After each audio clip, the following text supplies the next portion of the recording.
can skip to a specific chapter if you like. However, I recommend watching the whole video as there's many tips throughout.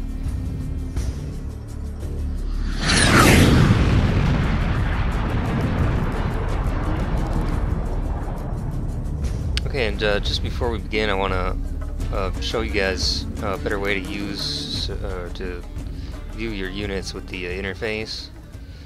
Basically, you just go to Options Interface, you come here, and just copy this. It's going to help you micromanage your units better, and you'll love it. Just try it. If you don't love it, I mean, you can always just go back to just go to Label, Style, and then Red Dragon. That's default, or you can just hit default here. So try it out. I'm sure you'll love it.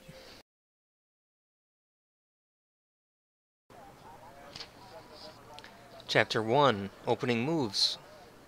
Now in this chapter is the most important chapter in the video. We'll talk about the objectives, we'll talk about the grand strategy, and the battle space or terrain. In the time allotted, we must first understand our objectives. And in most wargame battles, our objectives are simple in that Eugene has decided to place objectives for us. So in this phase, we want to let our allies know where we're going to go. If you're by yourself, you just pick whatever you think is the most important. I'm not going to get into the grand strategy of the maps per se. However, I'm going to focus on employing tactics in modern warfare. Now, we've chosen our zone, and let's say we're playing with allies. We want to let our allies know where we're heading. I use the flare key. I prefer the custom flare message. You just type in a message and hit enter, throw it down on the map. This will allow our allies to understand where we're going, so that 4 people don't go to the same zone, or 10, or however many players are on your team.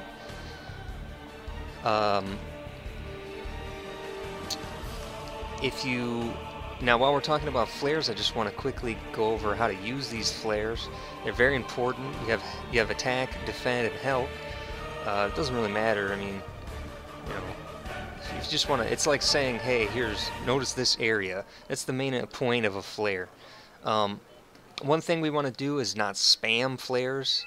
Not only can they obstruct your view, if you're trying to select a unit, you know, you're dragging, see, this is the normal drag and drop. Well, guess what? I can't drag and drop with that flare there. So you're obstructing the player's ability to control his units. You're obstructing his sight with the flare smoke, and it's just not a great idea. If you have a unit in the zone, let's say my mouse here is a unit, and you want to let your ally know, hey, your unit's in trouble, the best thing to do would be to mark next to the unit. The player will probably understand what you mean, and as soon as he reacts and you see his units moving, you want to right-click to delete markers. That's how you delete them. You right-click, hover over them, and delete. Right-click.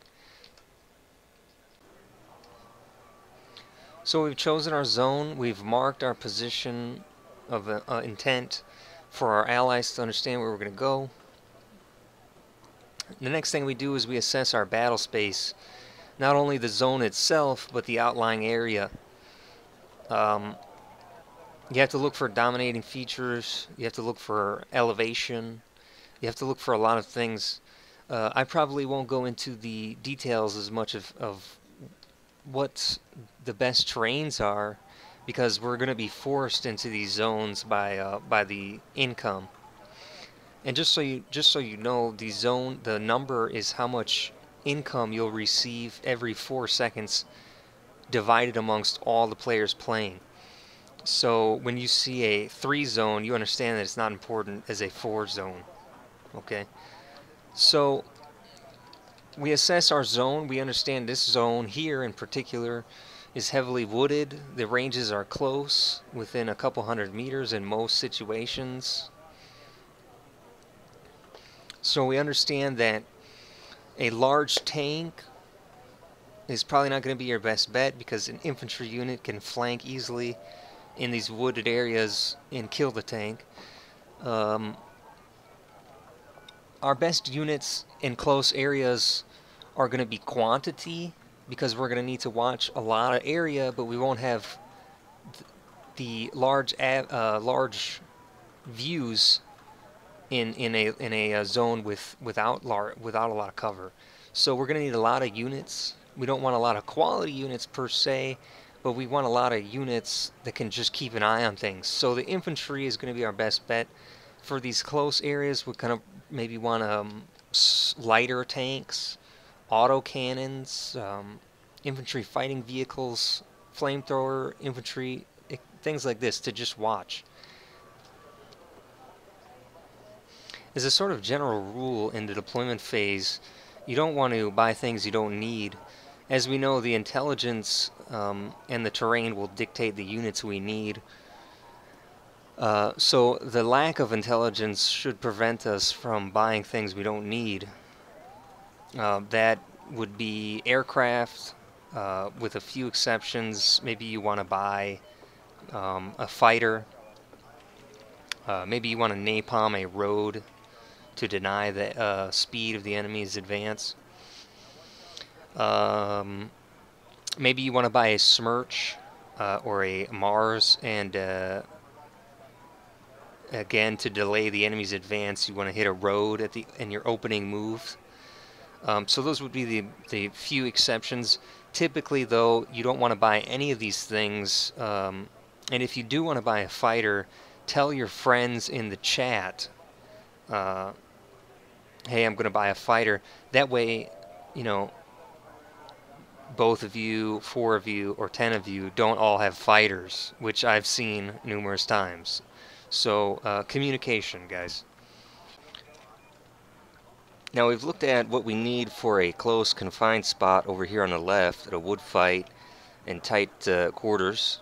Now, let's look at a larger zone with much more open terrain. So as we can see here, we have a lot of large open ground here, and lots of little hedged areas here. And just, I don't know if you guys know this, but notice my mouse cursor. When you run up alongside cover that your units can hide in, you'll see that it turns blue. So it's always something you want to keep in mind when you're trying to look for a spot to put your units. Sometimes you'll find little hidden spots you may not think are, like, see here, you don't see it really, but you can hide units in there. So we have long ranges and big open fields. So what's going to work best here is probably like ATGMs. If you have ATGM vehicles, long range things. A lot of times the best units to use in open ground are your big heavy tanks. It's probably better to use the larger tanks rather than more smaller ones, because the enemy's probably going to have large tanks as well. So I would probably buy 1 or 2 large ones and maybe 1 or 2 medium tanks. Obviously we want our recon. And now, like in any zone, don't forget your AA. When you're going in your opening moves, it's probably better to bring a infrared AA and leave your radar-based AA in your base, or don't buy it yet, because odds are you probably won't need radar AA at the start. You want to shoot down enemy helicopters trying to rush to a zone. Another great opening move would be to employ anti-air or anti-helicopter helos, helicopters, and I really like these Celtics here. Another thing here, just to kind of wrap up this segment, I don't typically use infantry in helicopters. I do have my SAS in helicopters. I don't really like it because a lot of times these maps are kind of small, and unless you need to get all the way across the map, you're probably going to be able to drive there in almost as much time. You don't have to worry about landing early because the enemy might have anti-air helicopters attacking you, especially when playing with red. Their helicopters are phenomenal compared to NATO's helicopters. So in a lot of cases, it's like a one-shot missile and it kills your four-strength helicopter. So typically, I just use infantry. And then just to kind of recap, close ranges, you're gonna want quantity over quality. Although you still want some good units to kill things, but you'd probably buy them as you see what the enemy has. In large open terrain, you want probably quality over quantity. And obviously, it's better to save your money, see what the enemy has, and then counter him by buying the units as you need them. So essentially, you bring your units that will provide you with intelligence. Then, as you see what the enemy has, you react. That's what your best bet is in the deployment phase and your opening moves.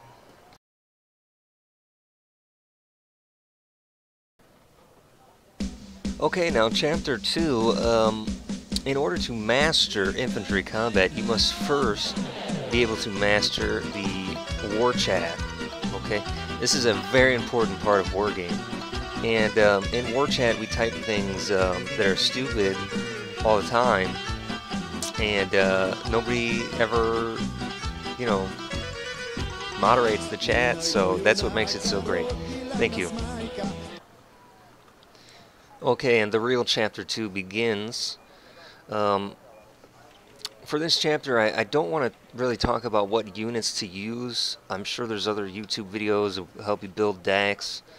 I will say a few general rules, and this can be applied to every category, not just infantry, tanks, recon, and everything. You want to have a kind of one of each mentality for every category. That way, when you're in a tight situation, you only have 15 bucks, or I mean, not 15, but let's say 50 bucks. You need to be able to field AA now. You have that solution. You have a cheap AA unit. You need infantry right now. You can't wait. You need to be able to have that cheap unit solution. You need a lot of units. You need to be able to have that cheap unit. You need something that kills things quickly. You gotta have that good unit. So, in every category, you should have a crappy, like for example, I have this $50 tank because I need a cannon somewhere that can reach out and put a 3 HE down somewhere. And this is a good unit either way. I mean, it's got really crappy armor, but the cannon, it's a glass cannon, so it's a good unit. And then you have your heavy because you want to kill another tank, right? So the same can be applied for infantry. You need your crappy stuff, and then you need your good stuff, right? And in a lot of for my infantry, I use a lot of specialty stuff. So actually, 3 of my infantries are kind of a specialty unit. So in infantry combat and with all combat, there's fundamentals that you have to follow. And I don't know who said it, but something I fall back onto that I use a lot to help explain to people is the 4 F's of combat.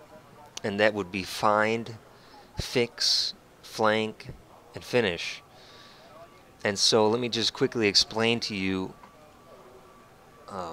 each of those so you can understand how to position and just be a better player, I guess. So finding is the most important. It's first on the list, and it's most important. You have to be able to see your enemy to destroy him. You have to know your enemy to kill him. So you have to get your recon out. Okay, that's number 1. Number 2 is fix. So what you want to do is you want to, and this is not, obviously this is all situational. It's going to change as the battle evolves, and it's not going to go as well as you plan. And that's one thing about combat, is that's a constant, is that there's no There's no perfect situation. Your best laid plans are going to get ruined, and you gotta have to adapt. So fix. Um, the best way to fix somebody there is to hit them with long range, like a CEV or ATGM, or the longest range machine guns off of riflemen, um, things like this. Then you can have him fixed there. You don't necessarily want to attack, but you want to reach out and touch him, harass him, let him know you're there. Even then, while this is happening, while he's fixed on your frontal units, you want to move around to his flank. That's the third one, flank. Now you want to have you want to try and maintain secrecy while you move around on someone's flank. You want to have fast units, because you want to get there as quickly as possible. And that's flank. And finish is where you execute, is where both teams begin to apply pressure at the same time. This is important. It has to be at the same time. You come in from both angles and you attack. Now you can think of any unit, a tank, a strong point, a town. You can think of them as all the same, as like a tank. You have you have a hard front, you have weak sides, and the weakest is probably in the rear. And you can think about any engagement should be applied in the same way. Sometimes you want to come from both sides, but it doesn't matter. But he's going to be weaker in the rear and in the sides than probably his front, in most cases. So now, when I attack a position with infantry, let's say I want to get this town here. What I would do is I would hit him with crappy infantry. I would have support units in the rear.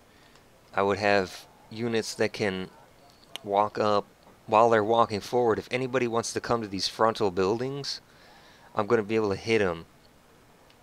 And one thing about combat is you don't have to go to the inner side until you're ready.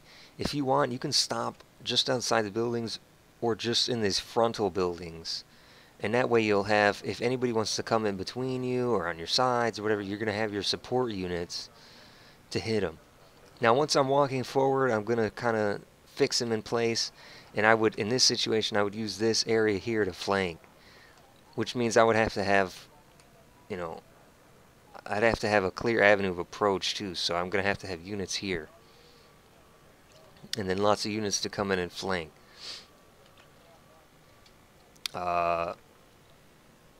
Smoke. Smoke is something that you're going to want.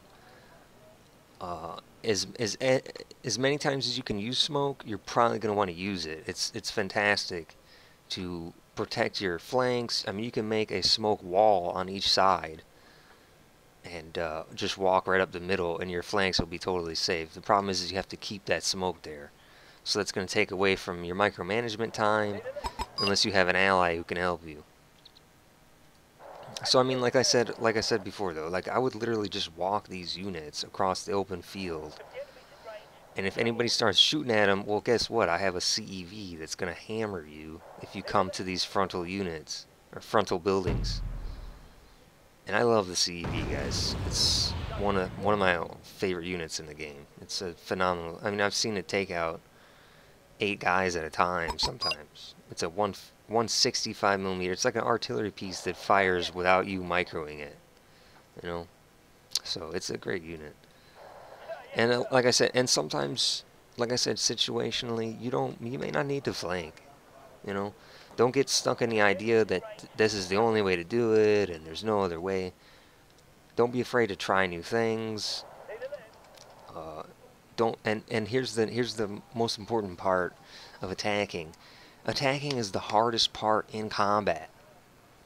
Assaulting a hardened position is going to be the most challenging thing for any player, expert or newbie. You're going to take casualties.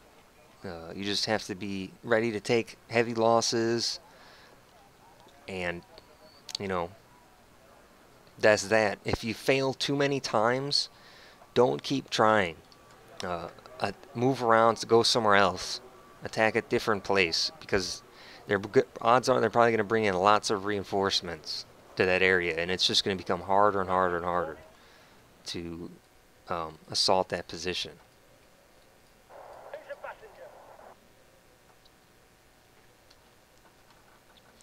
Also, though, remember not to give up too easy, because another wave might break them that time. So you gotta kind of feel out how you're doing. So when I clear woods, for me, I like to use my carriers as just transports for the most part, unless like they're martyrs or whatever. But for the most part, like these 30-30s or Saxons, I'll end up just taking them back, and I either use them later, or I watch a flank with them. Like I'll split them and drag and drop, and then I can watch a large part of my flank with crappy units that for me it's more important that I can get the intelligence from them rather than have them kill enemies. So you can watch whole flanks with empty carriers.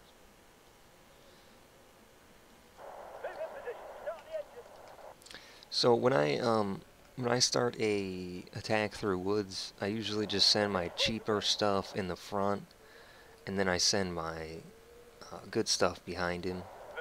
I like a few units of armor in the woods sometimes, because if you're going up against Spetsnaz, they can't hurt armored units too good. So like these Martyrs or 90-40, you know. I have these Abrams because they have 3 guns on them. It's really nice to have 3 guns. Like, you can really hurt somebody with that. These Duncan's group, really nice in woods now after the latest patch. I have some AA as always, because a lot of players are going to want to bomb you. Bringing up AA traps in the rear, so if you show a presence of a large presence of units going through woods, a lot of players think you don't have any AA by. So sometimes an assault is merely to trap the enemy into an AA nest where he wants to come and bomb you. He doesn't think you have any AA there, and then you shoot down 1 or 2 planes because of it, because you have a large AA presence in the rear or in the woods, whatever. When I'm also attacking, I like to bring my units up behind, my armored units, because it's going to throw the enemy off. Like, a lot of people don't expect there to be armored units in the woods, but they can be pretty effective. They can also be very vulnerable. You gotta know when to retreat them out of the woods too, because they can be extremely vulnerable to infantry in those tight, confined spaces. You always have to have infantry support your armor. Another thing, when I'm using almost any unit, I only use him in a single. I never group. Almost never group. Sometimes I'll group these Duncans. I'm using my hotkeys all the time. You gotta learn your hotkeys. You gotta set them up. If you don't know what the hotkey is, you can hover over what it is, and the first button is what it'll tell you what it is. You have to move your, like, you don't have to, but you should really get used to moving your camera with your WASD key or clicking on the map. You know.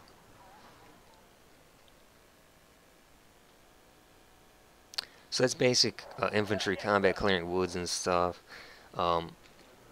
You can use like Chumat. You can, like, I've seen these guys. These are nasty. I think everybody should have ATGM units in their ATGM infantry in their deck.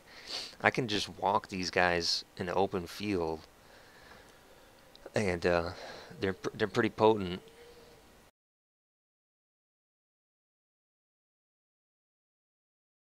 So in Chapter 3, it's supporting the infantry. So in this chapter,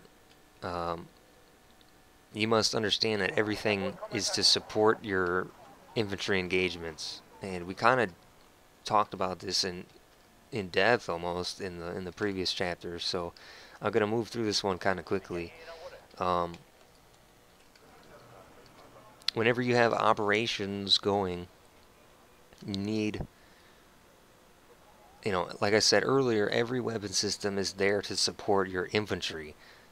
So, you know, tanks in World War I were developed to stop the static trench warfare. They were there to move and be able to take machine gun fire and move up and take those trenches so that the infantry could get there. And other systems were developed to counter that, and so it became an evolution of weapon systems, but their primary role has always been to help the infantry. I mean, you think about it, an APC, Armored Personnel Carrier, or IMF, or wait, what is it? IFV, Infantry Fighting Vehicle. These things, the vehicle itself is to protect the infantry. It's not to be a, I mean, these are all potent units in and of themselves, but their primary role is to get your infantry somewhere in a protective way. So, and tanks in more modern combat, for example, World War II, have become the spearhead of attacks, but they cannot operate without fast-moving infantry with them to clear. I mean, when in World War II, when the Blitzkrieg happened through France, if the infantry wouldn't be there to clear those towns as they approach them, then the tanks would be at a standstill, because no commander is going to want to bring his tanks. I mean, you guys know from playing Wargame, you don't drive tanks through these towns, dude. You'll get annihilated if there's infantry in them, and it's easy to hide infantry in towns. So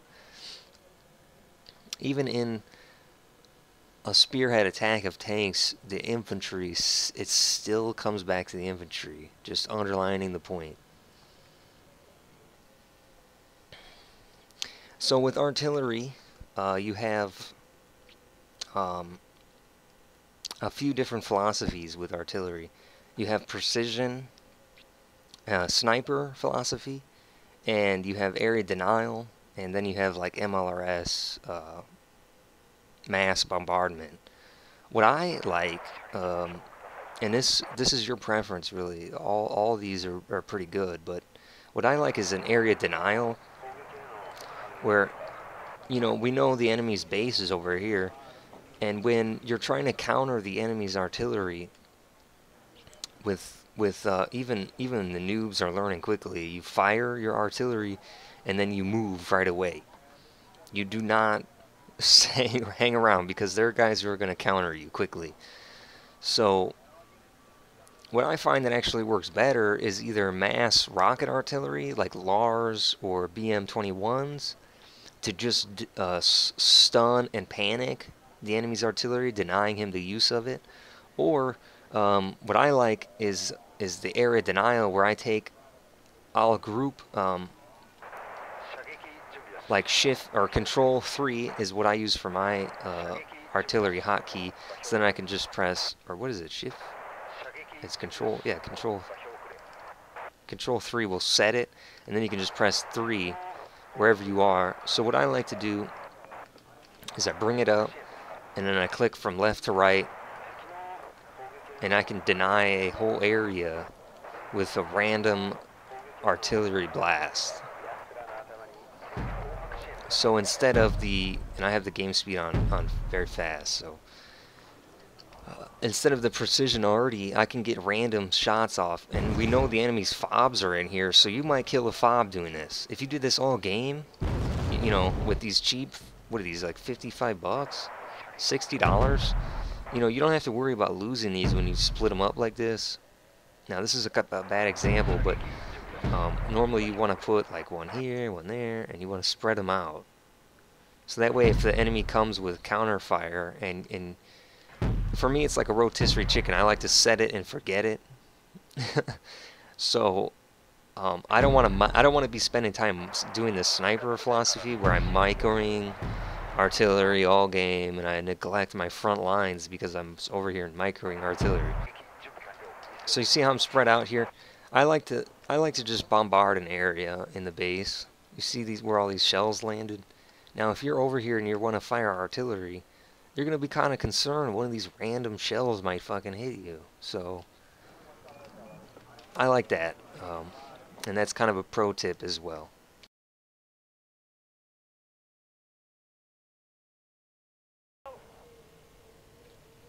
Our first pro tip would be the shift click with infantry and turning weapons off to keep your units hidden.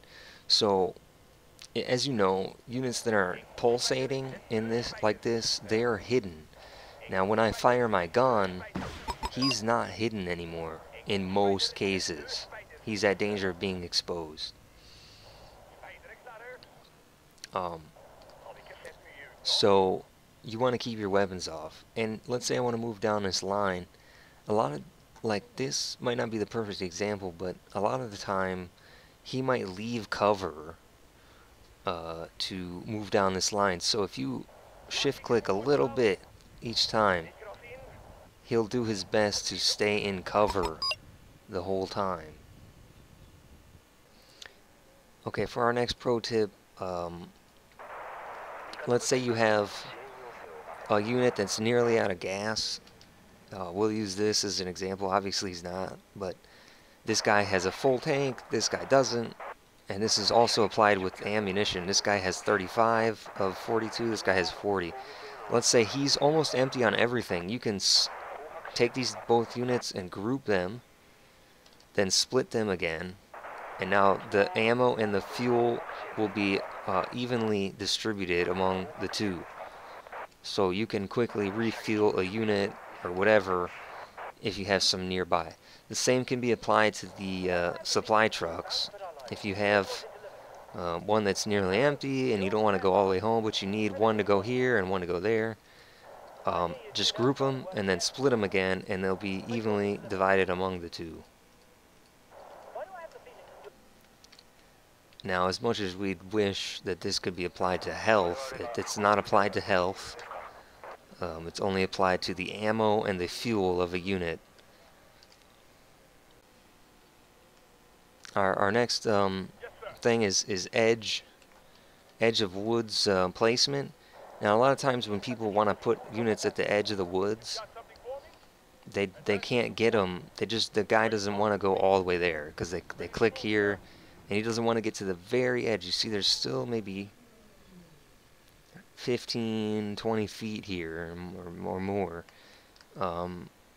where he could get. So you can do a couple things. You can click outside and then hit stop, but this is finicky. So you kind of want to, you have your hotkey ready, and for me it's C, and you bring your unit like as close as you can, and then a little further and you hit stop. Then you might need to back up, and then you hit stop right away. Otherwise, you know, it's finicky, right? But that's one way you could do it. Another way I like to do it is I hold right click, and you see how it snaps, because the game wants to snap into cover. So you can go kind of close and then face your unit. So that way you can get units right on the edge of woods, recon, whatever. The same can be applied with the infantry.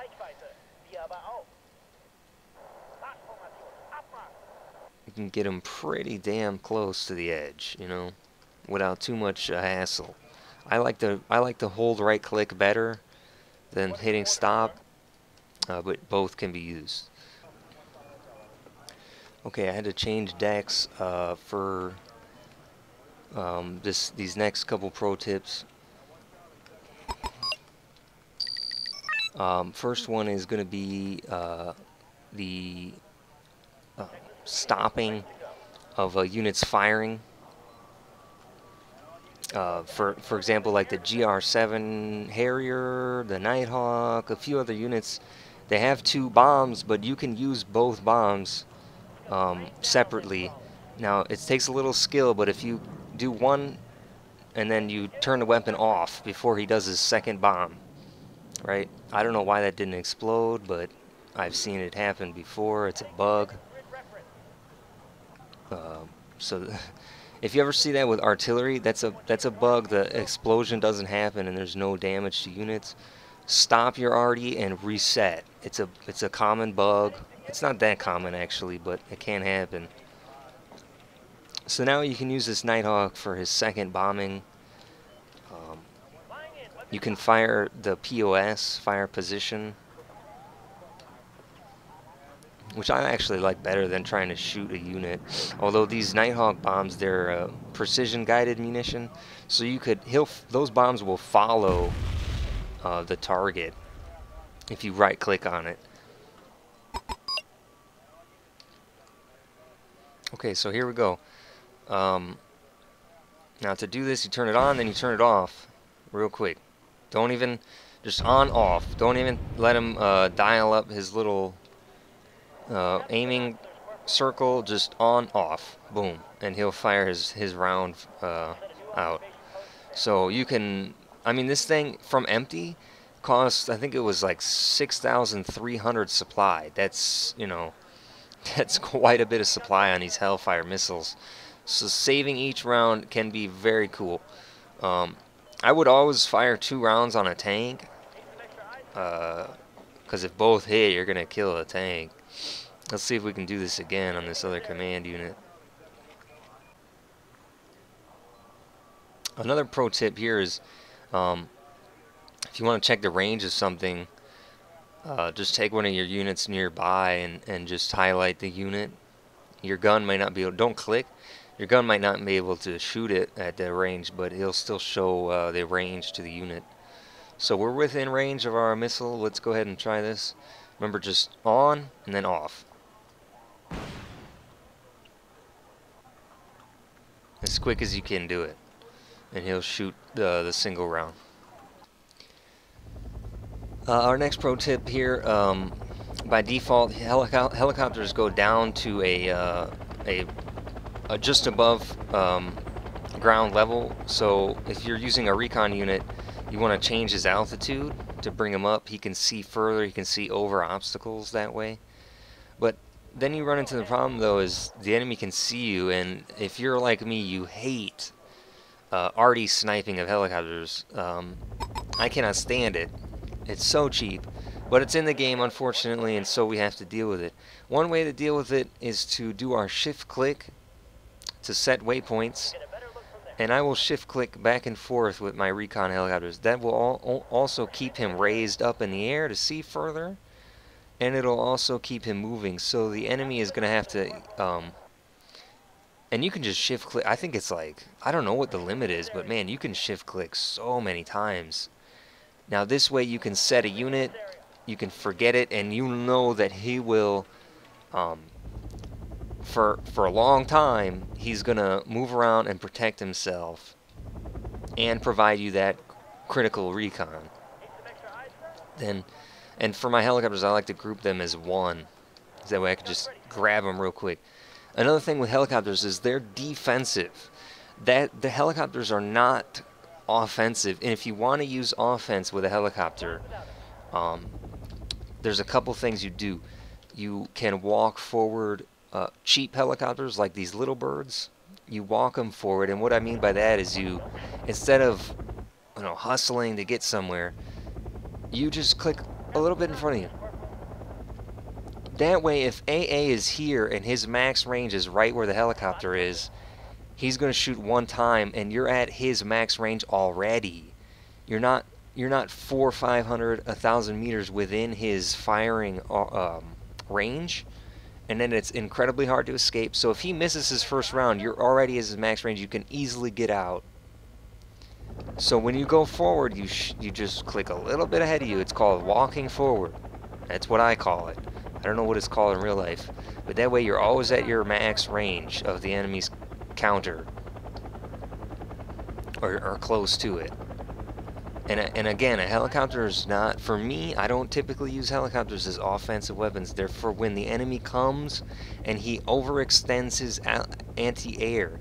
Then you can get shots in to deal with him.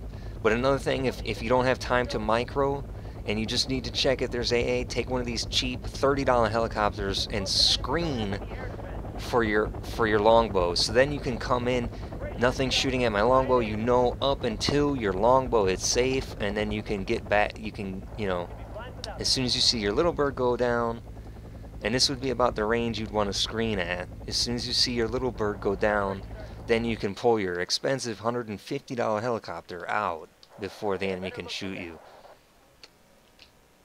Our next pro tip will be the ATACMS. I'm sure a lot of you already know this, but this is for noobs and veterans alike.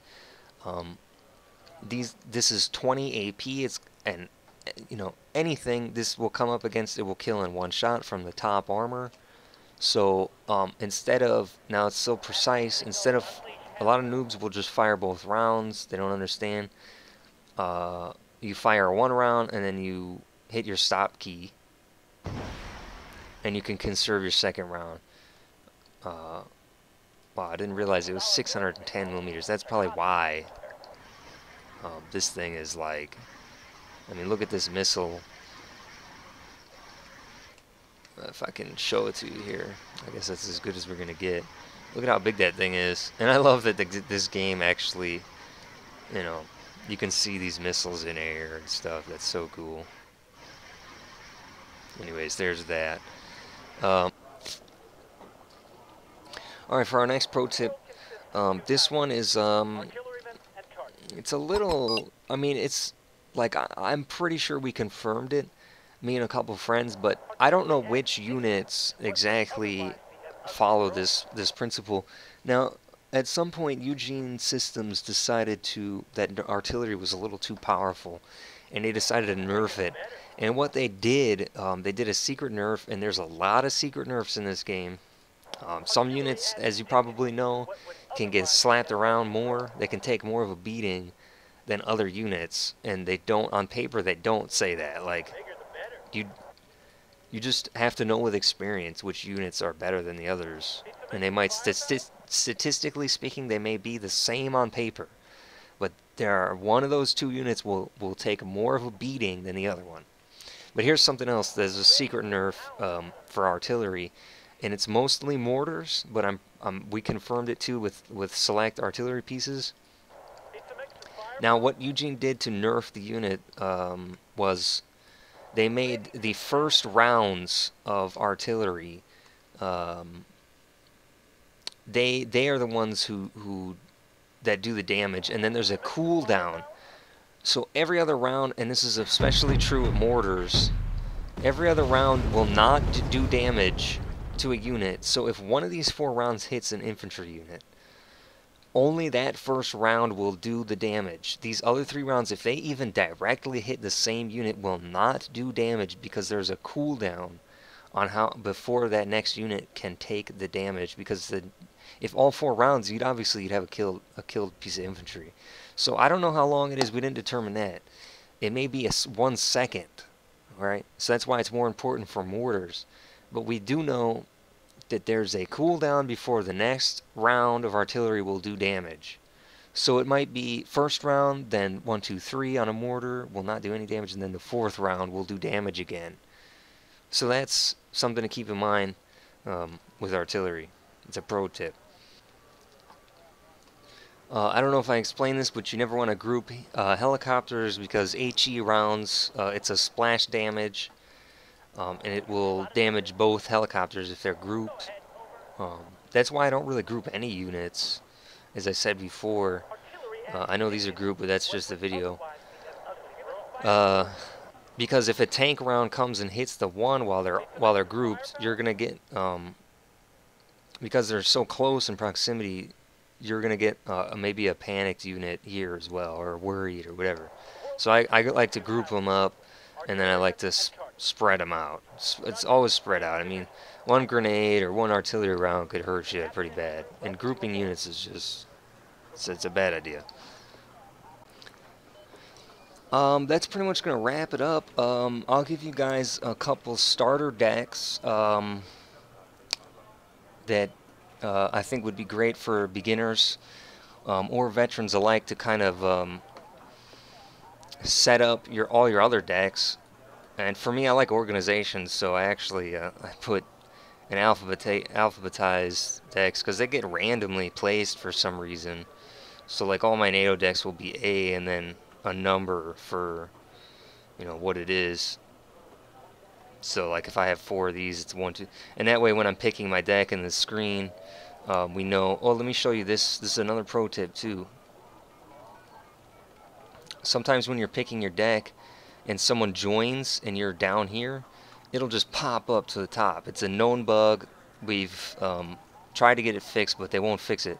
So what you do to kind of get around this, if you have a lot of decks, you can spam click your motion bar or your scroll bar, and then kind of get near the unit you want, or near the deck, right? So like, let's say I want North Korean Army, and it keeps springing to the top. You're like, damn it.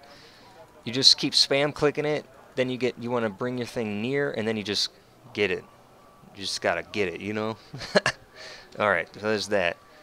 So back to these decks. I'll give you guys a couple of decks. I'm going to put them in the description. I'm going to give you this deck. I think it's a great deck. It's one of my most used decks. And then I'll probably give you guys my Russian deck. This is probably one of my other most used red deck.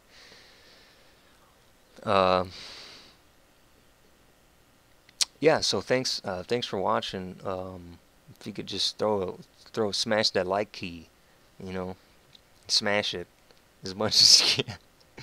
And smash the subscribe, but don't unsubscribe, right? But spam it, but make sure your last click is that you're subscribed. So, and I don't have like AdSense on, so I'm not really trying to make money here. I just want to help noobs, man. So, that'd be cool if you could help me help noobs by getting more views on the video. So, alright, thanks guys. Bye-bye.